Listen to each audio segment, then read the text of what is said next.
If you think about like Wemby in the beginning of the year, there's that game against Dallas where he just cooks Anthony Davis. And Davis is playing him like, hey, I've got this big center and Davis is really good. I'll be fine. And Wemby like kills him in that game. I thought it was one of the best games I've ever seen from a player.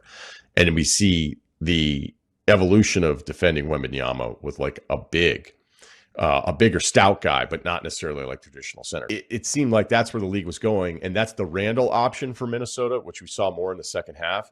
But there was that play, the dunk that Wembanyama had at the beginning of the second half, where Wemby just worked him and dunked to the left side. And I think Wemby is so rarely played that way that it might be something for San Antonio to say, like, hey, if we have you like two on your side and shooting on the other side, so it's a little bit later help, go back at Rudy the way that you used to be defended, because there's just no way with your handle and your quickness that he's actually going to be able to like consistently stay with you on that kind of stuff. Referencing back to that opening night game against AD, I just looked, he had 6 isolations or post-ups scored in that game against Anthony Davis, 6 of them.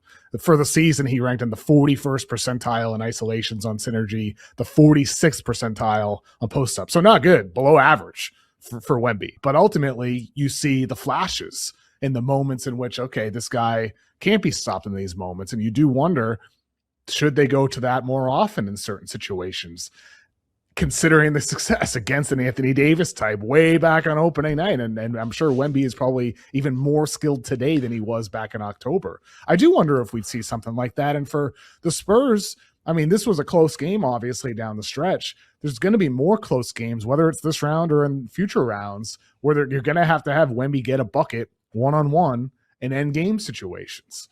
And we might have to see him back to the basket or facing up.